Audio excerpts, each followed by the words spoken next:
Fahinanivon'ny fitsarana eny kosa indray ny asana mpisolovava raha ny marina kokoa sarotra ity asana mpisolovava ity maro ny olana izay atrehan'izy ireo ka matetika izay dia miteraka voka-dratsy ho an'ireo olona arovana izany isy ary ny feonambe izay tanteran'ireo mpisolovava eto Madagasikara ary mpikambana ao anatin'ny lavitry ny mpisolovava ireo ho tanterana ny volana aogositra ho avy izao andiniana ireo olana rehetra ireo fantatra moa izay nandritra ny lanonana famoahana andiana mpisolovava vaovao atetsy amin'ny lapan'ny fitsarana nosy tamin'ity andro an'ity anisany natrika izany teny an-toerana ary Lovana Manantsoa sy Christian Rakotramanga.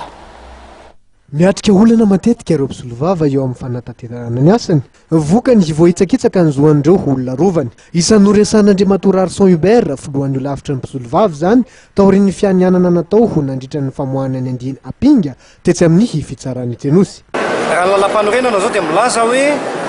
ao amin'ny andininy fahafito ambin'ny folo dia milaza hoe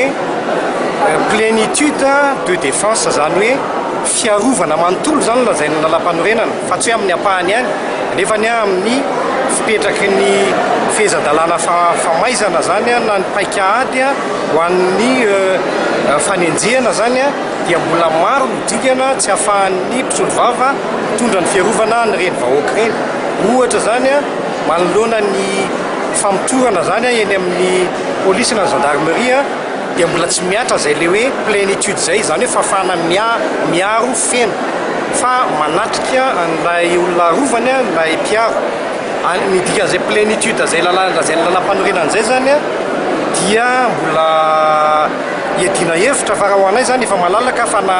hitondra fanontaniana zay na hitondra fanamariana zay na ametraka taratasy fiarovana zay izany rehetra zany tokony malalaka daholo